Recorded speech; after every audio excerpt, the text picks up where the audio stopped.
இன்றைக்கி நம்ம கதைப்போமா சேனலில் பார்க்க போகிற கதையோட பேர் அம்மா பிள்ளை. டைட்டிலில் பார்த்தோன்னே உங்களுக்கு எல்லாமே தெரிஞ்சிருக்கும் கதையில் எப்படிப்பட்ட கேரக்டர்ஸ்லாம் இருக்க போகிறாங்க அப்படிங்கிறது. பெருசாக யாரும் இல்லைங்க, 3 கேரக்டர் தான். அம்மா, பையன், மருமகள். இவங்க 3 பேர்த்த சுற்றி தான் இந்த கதை இருக்க போகுது. வித்தவுட் டிலே வாங்க நம்ம கதைக்குள்ளே போகலாம்.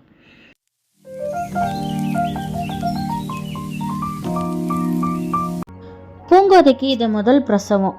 குழந்தை பிறந்து பக்கத்தில் மரக்கட்டல்ல அழகாக தூங்கிட்டு இருக்கு. இது இன்னைக்கு கண்ணை திறந்தாலும் ஒன்று தான், மூடி இருந்தாலும் ஒன்று தான் என்ன நினைச்சாலே பூங்கோதை மனசு நெருப்பள்ளி போட்ட மாதிரி இருந்துச்சு. உங்களுக்கு நான் என்ன குறை வச்சேன், இப்படி பண்ணிட்டீங்களே. யாராவது ஏதாவது கேட்டால் கூட ஓரிரு வார்த்தைகள் மட்டும் பேசுகிற பூங்கோதை அன்னைக்கு முதலா அவரை பார்த்து ஆக்ரோஷத்தோட, அதுவும் கணவனிடமே அவ்வளவு கத்திட்டா. அவளுக்கு விடையடிக்க முடியாமல் தங்கராசு ரொம்பவே கூனி குறுங்கி போயிட்டான். ஆஸ்பத்திரி அறையை விட்டு உடனே வெளியில் வந்துட்டான்.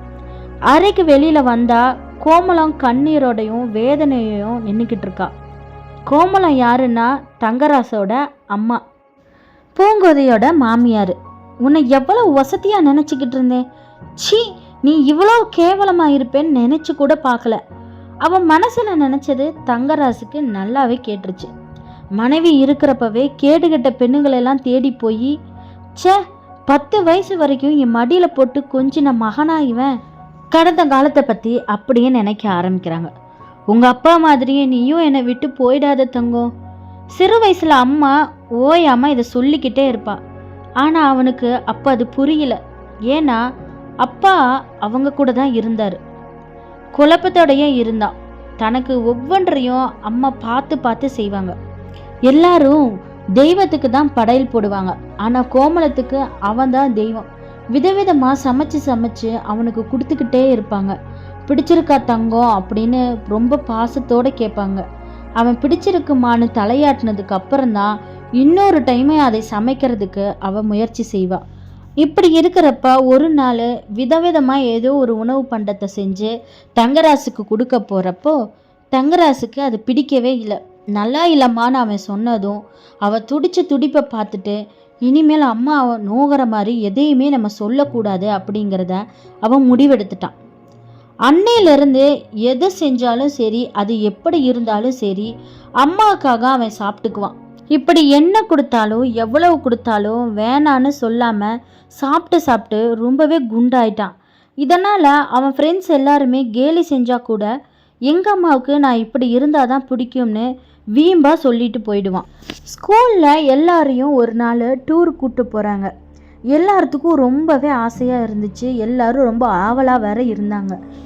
டூர் போகிறத நினச்சி ரொம்ப சந்தோஷப்பட்டுக்கிட்டு இருந்தான். அன்னைக்கு சாயந்தரம் வீடு திரும்பினோடனே அம்மாவுக்கிட்ட எப்படியாவது சொல்லி சம்மதம் வாங்கலான்னு அம்மாவோட கழுத்தை பிடித்துக்கிட்டு ரொம்பவே கெஞ்சி கேட்குறான். உடனே கோமலம் என்னங்கிறா, என்னை தனியாக விட்டுட்டு போகிறதுல உனக்கு அவ்வளவு ஆசையா தங்கம் அப்படின்னு கேட்டது தான் தாமதம். உடனே அழுதுகிட்டு ஓடி போயிட்டான். அன்னைக்கு பூரா அவன் எதுவுமே பேசலை. மறுநாள் ஸ்கூலுக்கு போய் டூருக்கு யார் யார் வர்றீங்க அப்படின்னு டீச்சர் கேட்கவும் தங்கராசு மட்டும் வரல. ஏன் தங்கராசு நீ வரல அப்படின்னு அவங்க வாத்தியார் கேட்குறாங்க. எங்கள் அம்மாவை விட்டுட்டு எங்கேயும் என்னால் வர முடியாது டீச்சர் அப்படின்னு அவனோட ஃப்ரெண்ட்ஸ் எல்லாம் பின்னாடி நின்று இவன் சொல்கிறதுக்கு முன்னாடியே இந்த டயலாக்கை சொல்லி கிண்டல் பண்ணுறாங்க. யார் என்ன சொன்னாலும் அதை அவன் பொருட்படுத்தாமையே இருந்தான். இந்த மாதிரி ரவுடிக கூட போய் ஊர் சுற்றுறதுக்கு பேசாமல் அம்மா வீட்டு வாசலில் எனக்கு போட்டிருக்க ஊஞ்சலில் ஜாலியாக விளையாண்டுட்டு பொழுத கழிச்சிடலாம் அப்படின்னு அவன் நினச்சிக்கிட்டு இருந்தான். அவன் எல்லாத்துலேயும் இருந்து ஒதுங்கி போய்கிட்டே இருந்தான். இவன் ஒதுங்கி என்ன தான் போனாலும் கூட படிக்கிற பசங்கள்லாம் இவன் ரொம்பவே கிண்டல் பண்ண ஆரம்பிச்சிட்டாங்க. அன்னைக்கேன்னு ஒரு நாள் அவங்க அப்பாவும் சேர்ந்துக்கிட்டாரு. என்னைக்கும் தான் உண்டு தான் நண்பர்கள் உண்டுன்னு இருந்துட்டு இருந்த அவங்க அப்பாவுக்கு அன்னைக்கு தான் அவனுக்கு ஒரு பையன் இருக்கிறதே ஞாபகத்துக்கு வந்து, இந்தா அவனை அவன் வயசு பசங்களோட பழக விடு, இப்படியே வீட்டில் பிடிச்சி வச்சுக்காத என்னன்னு அவங்க அப்பாவுக்கு அன்னைக்கு ஆத்திரம் வந்து கோமலத்தை திட்டுறாரு.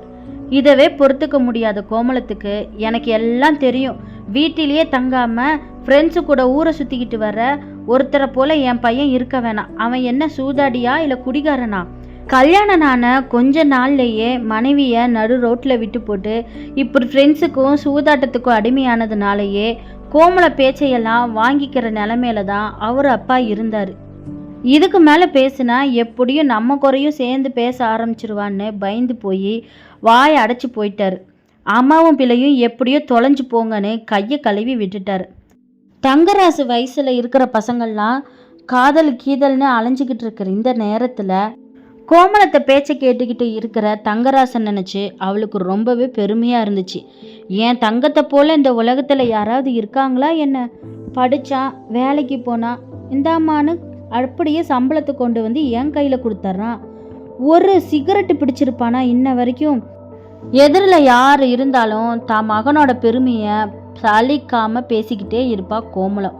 அம்மா சொன்னாதான் சாப்பிடுவான், அம்மா சொன்னாதான் தூங்குவான், அம்மா சொன்னாதான் முடி வெட்ட போவான், அம்மா எப்படி கடைக்கு போய் பேரம் பேசி சாமானை வாங்கணுங்கிறத கூட அம்மா தான் கிளாஸ் எடுப்பா.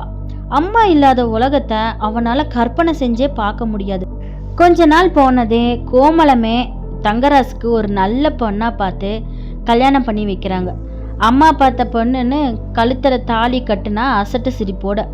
அவனுக்கு அப்போ தெரியல, யாரோ ஒருத்தர் கோமலத்துக்கிட்ட வந்து உனக்கும் வயசாகுதுல, ஒரு மருமக வந்தா உனக்கு நல்லது தானே அப்படின்னு சொன்னதோட விளைவு தான் தங்கராசுக்கு கல்யாண ஏற்பாடு நடந்துச்சுன்னு அப்போ அவனுக்கு தெரியல.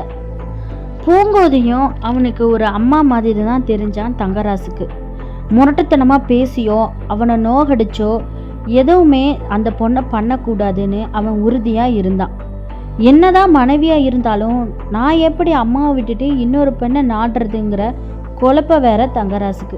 கல்யாணமாகி 2 வருஷத்துக்கு அப்புறம் தாங்கிட்ட ஏதோ குறை இருக்கிறதா தங்கராசு உணர்றான். அதே வேகத்தோட போய் தான் ஆஃபீஸில் பக்கத்தில் வேலை செய்கிற ராமு கிட்ட சொல்ல, மன்மத கலையை தொழிலாக கொண்டிருக்கும் பெண்களிடம் அறிமுகப்படுத்தி வைக்கிறான் ராமு. அங்கே தந்த அனுபவத்தை வச்சுதான் அதே வேகத்தில் வந்துதான் மனைவிக்கு கணவனாகவே முடிஞ்சுது அவனால். தான் தகப்பனாக போகிறோங்கிறத பூரிப்பு தங்கராசுக்கு. முறையாக அம்மா கிட்ட சொல்லாமல் அம்மா சொல்லி கொடுக்காம ஒரு காரியத்தை செஞ்சுருக்குறோமேற பெருமை வேற. குழந்தை பெருக்கும் போதே பார்வை இல்லாமல் வேற பிறந்திருக்கு. கருவிலேயே வேற காம நோயால் பாதிக்க வேற பட்டிருக்குதுன்னு டாக்டர் சொன்னதும் தங்கராசுக்கு ஒன்றுமே புரியல. தன்னால் எதையுமே உருப்படியாக பண்ண முடியாதுன்னு ரொம்பவே நொந்து போயிட்டான். எனக்கு ஒன்றுமே தெரியாதுமா, ராமு தான் சொல்லி கொடுத்தான்னு சின்ன புள்ள மாதிரி அம்மாவை கட்டி பிடிச்சி அழுக ஆரம்பிச்சிட்டான். கோமலத்தின் இதழில் ஒரு சின்ன புன்னகை. எங்கள் பையனை வேறொருத்திக்கிட்ட இழந்துட்டு தனிமையில் ஆளாகிடுவோம்னு பயந்து போயிருந்த கோமலத்துக்கு இனி அந்த பயம் இல்லை. அவன் எப்போவுமே என் குழந்தை தான். இந்த சிறுகதை உங்களுக்கு பிடிச்சிருக்கான்னு எனக்கு கமெண்டில் தெரியப்படுத்துங்க. இந்த மாதிரி நிறைய கதைகளை தொடர்ந்து கேட்குறதுக்கு கதைப்பொம்மை சேனலை சப்ஸ்கிரைப் பண்ணுங்கள். நன்றி, வணக்கம்.